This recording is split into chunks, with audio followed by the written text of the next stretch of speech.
नमस्कार मेरे किसान साथियों, स्वागत है आप सबका एक बार फिर। किसान भाइयों, पिछली वीडियो में मैंने बताया था कि किसान भाई पूरी मेहनत कर रहे हैं लेकिन जैसा गन्ना निकलना चाहिए वैसा नहीं निकलता। और एक ही खेत में ऐसा भी देखा जा रहा, आधा खेत ठीक है आधा खराब है। और वैरायटी किसी के पास वही वैरायटी अच्छी हो रही है और हमारे पास बिल्कुल भी अच्छे से नहीं ग्रो कर पा रही। ऐसे क्या कारण है किसान भाइयों? ये सारे कारण केवल और केवल मिट्टी से रिलेटेड है।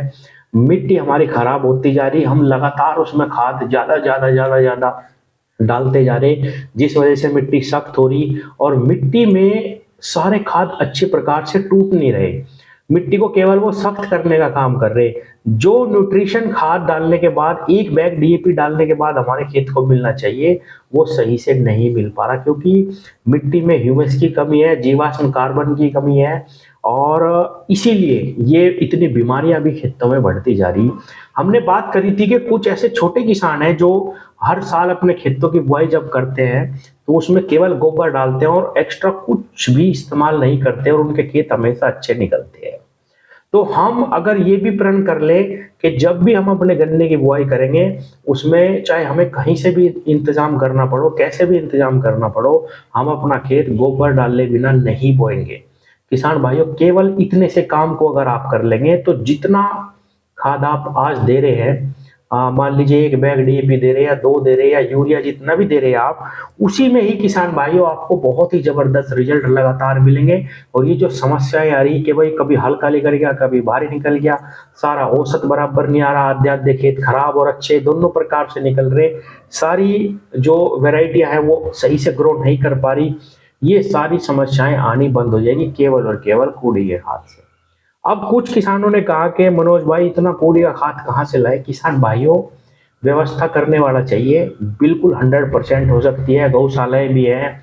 और अगर हम पहले से ही, जैसे अब सत्र चलेगा 2025 का बुआई के लिए, अपने लिए व्यवस्था करनी चाहे, कोई एक जगह निर्धारित करे अपने खेत में और पहले से ही वहां पे लाके 3 महीने पहले ही ये व्यवस्था बना ले, डाल ले खाद, तो बिल्कुल हो सकती है, ऐसी कोई भी दिक्कत वाली बात नहीं। तो आज इस वीडियो में मैं थोड़ी सी और इसी विषय में जानकारी देने की कोशिश करता हूं कि हम और क्या क्या कर सकते हैं जिससे हमारा खाद जो हम डाल रहे वो घटे, और घटे भी ना चाहे लेकिन हमें कम से कम इतना खाद डालने के बावजूद भी अच्छा उत्पादन तो लगातार ले सके। किसान भाइयों, हमें कोई ना कोई चीज अपनानी पड़ेगी, थोड़ी सी प्रैक्टिस जमीन पे जरूर करनी पड़ेगी। मैं आपको सच बता रहा हूँ, बहुत सारे ऐसे किसान मुझे मिलते हैं जो ये कहते हैं हमारा चक तो बहुत बढ़िया था, अब खराब हो गया, ये खेत हमें बहुत अच्छा उत्पादन देता था, अब इसमें से हम अच्छा उत्पादन नहीं निकाल पा रहे, इसमें गन्ना हो ही नहीं पा रहा बढ़िया, या और भी फसलें बहुत अच्छे तरीके से नहीं हो पा रही। किसान साथियों, मैंने वर्मी कंपोस्ट बताया, वो आप ले सकते हैं। 2 साल के लिए हम गन्ना बोते हैं। किसान भाइयों, आप ये समझ लो कि 2 साल में 100 क्विंटल गन्ने का भी अगर आपने वर्मी कंपोस्ट अपने खेतों में डाल दिया 30-35 हजार का पहली साल में बुआई के समय पे, तो किसान भाइयों 2 साल तक आपको कम से कम भी 400-500 क्विंटल गन्ना फालतू मिलेगा और आपकी जमीन भी बची रहेगी। अगर आपको और कुछ भी नहीं मिलता, आप वर्मी कंपोस्ट ले सकते हैं। जगह जगह वर्मी कंपोस्ट बनाने के प्लांट अब लगे हुए हैं। मैं भी एक दो वर्मी कंपोस्ट वालों की वीडियो डालूंगा, हमारे बुढ़ाने में भी है। और कल मेरे पास फोन आया था एक लड़के का, यहाँ इधर सरधना के पास बना रहा, उसकी भी मैं वीडियो डाल लूंगा। आप जानकारी लेंगे, 100% आपको मिलेगा अगर आपको गोबर नहीं मिलता। एक चीज और बताऊं, अगर आप गोबर की खाद खरीदते हैं वो भी आपको वर्मी कंपोस्ट के जितनी ही महंगी पड़ेगी। दोनों में से कोई भी आप चीज चुन सकते हैं। अगर गोबर नहीं मिलता तो वर्मी कंपोस्ट अपना लो। वर्मी कंपोस्ट डालने का एक सबसे बढ़िया आपको तरीका बताऊं किसान भाइयों, बहुत जबरदस्त रिजल्ट मिलेंगे। थोड़ा सा तो खाद डाल दो आप बुआई पे। मान लीजिए आप 3 क्विंटल का बीघा डालने वाले हैं और उसमें से 1 क्विंटल तो डाल दो जब आप बुआई कर रहे हो, यानी कि 5 बीघे में 5 क्विंटल खाद तो तब डाल दो, डाल ली जा सकती है 5 क्विंटल तक तो। और किसान भाइयों, जब आप पहला पानी देने वाले हो, शाम के टाइम आप वर्मी कंपोस्ट खाद 1 क्विंटल बीघे की खेत में डाल लो और उसमें पहला पानी दे दो और उसकी फिर निराई गुड़ाई शुरू हो जाएगी, वो सारा खाद उसमें मिल जाएगा। फिर उसके बाद जब अगला पानी दे 1 क्विंटल तब डाल दो। यानी मेरा कहने का मतलब है कि एकदम से आपको सारी डालने की भी जरूरत नहीं, और पहले पानी तक आपकी 3 क्विंटल बीघा की खाद अगर डल जाए वर्मी कंपोस्ट तो 2 साल तक आपको ना कोई भी और माइक्रो न्यूट्रिएंट डालना, ना ही ब्यात के लिए कुछ डालना, कुछ भी नहीं डालना सिवाय डीएपी, यूरिया और ये अपने जो 3-4 खाते हैं इनके अलावा कुछ भी मत डालो। सिर्फ एनपीके वगैरह का स्प्रे और ये प्रैक्टिस अपनी जमीन पे रखो। एक काम कूड़ी का खाद हो गया, ये वर्मी कंपोस्ट हो गया। तीसरा जो मैंने काम बताया था किसान भाइयों, वो बताया था जीवामृत। अब आपने बहुत सारी वीडियो देखी होंगी कि जीवामृत बनाने के लिए गौमूत्र चाहिए, गोबर चाहिए और मिट्टी चाहिए, बेसन चाहिए, गुड़ चाहिए और उसको बनाओ और फिर चलाओ। और ये भी देखा होगा कि हर 10 दिन में चलाते रहो तब आपको रिजल्ट मिलेंगे। ऐसा बिल्कुल भी नहीं है। जो मैं आज आपको बताने वाला हूँ किसान भाइयों, बहुत ही आसान तरीका और कभी आपको बिल्कुल भी मेहनत नहीं लगेगी और बहुत ही कम एफर्ट में आप अपने खेतों में पूरा जीवाणु भर देंगे। जो भी फसल अवशेष है, जो भी खाद आपके खेत में नहीं टूटता, वो टूटना शुरू हो जाएगा।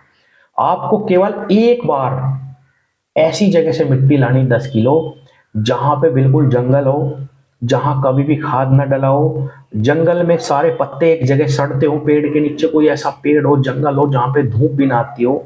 और किसान भाइयों 10 किलो मिट्टी आप एक बार मेहनत करके कहीं से ले आओ।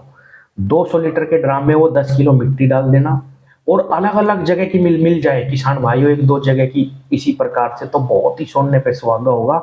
उस मिट्टी में वो सारे बैक्टीरिया हैं जो आपकी जमीन को चाहिए, जो हमने मार दिए सारे के सारे, जिस वजह से ये सारी समस्या आ रही है। केवल एक चीज ये लानी, ना आपको गौमूत्र, ना आपको गोबर, कुछ भी नहीं डालना। यकीन मानिए किसान भाइयों, ये बात मैं आपको ऐसे आदमी से मिल के बात करके पूछ के बता रहा हूं जो जिन्होंने अपना पूरा जीवन ही इस चीज में खपा दिया कि किस प्रकार से हम मिट्टी को सुधारें और क्या हम प्रैक्टिस कर सकते हैं। तो केवल मिट्टी लेनी है 10 किलो 15 किलो पहली बार में, अलग अलग जगह से मिल जाए अच्छा है, अलग अलग क्षेत्रों की मिट्टी ऐसी, और उसको उस ड्राम में डाल दो और किसान भाइयों 10 किलो गुड़ डाल दो। गुड़ डाल दो या चीनी डाल दो, कुछ भी, आटा भी मत डाल लो आप। और तीसरी चीज कुछ नहीं लेनी, लेकिन इसको बनाने का जो समय है वो 2 महीने रखना आपको किसान भाइयों। हर 10-15 दिन पे आपको 10 किलो उसमें गुड़ डालते रहना, क्योंकि जो बैक्टीरिया उसमें पनपेगा उसको भोजन चाहिए और उसको आप चलाते रहें। जब 2 महीने हो जाए तो केवल 5 बीघे में, 1 एकड़ की मैं मात्रा बता रहा हूँ, केवल उस 200 में से 100 लीटर चला देना और 4 महीने में एक बार, बस यही आप करते रहना। आपके खेत में कभी भी बैक्टीरिया खत्म नहीं होगा। अब इससे आसान तरीका और कुछ नहीं हो सकता। जब हम 2 महीने के लिए इस जीवामृत को बनाने की प्रक्रिया करते हैं, उस दौरान केवल आपको ये गुड़ डालते रहना और किसान भाइयों इसमें हर एक दिन पे थोड़ी बहुत देर के लिए, 1 मिनट, 2 मिनट, 4 मिनट के लिए, जो भी आप कर सकें, इसमें डंडा हिलाते रहना ताकि जो बैक्टीरिया है वो अपने काम पे लगे रहे। दिन में 1 बार 2 बार, शाम को जब आपका समय लगे, बस केवल इतना ही करना है। और किसान भाइयों एक चीज और मैं कहूं कि कुछ किसान कहेंगे कि भाई अगर हम जीवामृत चलाते हैं खेतों में तो हमें लाभ दिखाई नहीं देता। इसके पीछे भी एक कारण है किसान भाइयों, अगर हम थोड़ी सी और मेहनत कर ले, जैसे अब हमारे खेतों में गन्ना छिलाई चल रही है, हम सब लोग बत्तियां जलाते हैं। किसान भाइयों थोड़ी सी मेहनत इस पे कर लो, अगर वो पत्ती खेत में कट जाए किसी भी तरीके से और फिर ये जो जीवामृत हम बना रहे हैं और ये खेत में चल जाए, किसान भाइयों किसी गोबर की खाद की, किसी वर्मी कंपोस्ट खाद की भी जरूरत नहीं पड़ेगी। सिर्फ एक ये ही चीज अगर आप अपने जीवन में, अपनी खेती में अपना ले किसान भाइयों, केवल जो भी हम गन्ना सिलाई कर रहे हैं वो खेत में पत्ती कट जाए किसी भी तरीके से, अब आपको देखना है वो किस प्रकार से आप उसकी व्यवस्था करेंगे, कैसे आप उस पत्ती को काटेंगे। वो पत्ती खेत में काट दो और ये जीवामृत चला दो और गेहूं की बुआई कर दो, या इस समय पे आप जो भी बुआई कर रहे हैं वो कर दो। वो पत्ती मिट्टी में मिल जाए किसान भाइयों, ये बैक्टीरिया खेत में चला जाएगा। इस बैक्टीरिया का भोजन वो पत्ती है और उसके बाद आपके खेत में जो जीवाश्म कार्बन और ह्यूमस की मात्रा बढ़ेगी, आप विश्वास नहीं करोगे गन्ना आपका पहले साल में कैसा होने वाला है। जो मेरे किसान साथी कमेंट कर रहे थे कि मनोज भाई ये सारी चीजें पॉसिबल नहीं है, कहाँ से गोबर लाएं या कहाँ से वर्मी कंपोस्ट, हमें महंगी पड़ेगी, केवल इतनी ही मेहनत कर लो किसान भाइयों, ये पत्ती काटने की व्यवस्था अपने खेतों में शुरू कर दो और उसमें ये जो मैं बता रहा ये थोड़ा सा चलाना शुरू कर दो अपने खेतों में, ये जो जीवामृत है। और दूसरा कोई भी काम नहीं करना, बिल्कुल 100% आपके खेत में जो ह्यूमस चाहिए, जो कार्बन चाहिए, वो सारा का सारा इसी से ही मिलना शुरू हो जाएगा। तो या तो कूड़ी का खाद पकड़ो या वर्मी कंपोस्ट पकड़ो, या किसान भाइयों जीवामृत प्लस ये जो पत्ती है इसको काटना शुरू करो। इसी से ही आपको बहुत ही ज़बरदस्त परिवर्तन देखने को मिलेगा। और जो समस्याएं आ रही हैं, जो जिस भी प्रकार की है, ज़्यादा रोग की या एक ही खेत में अच्छा और बुरा गन्ना दोनों देखने की, या किसान भाइयों जो भी समस्याएं हैं वो सारी की सारी धीरे धीरे दूर होनी शुरू हो जाएंगी। धन्यवाद।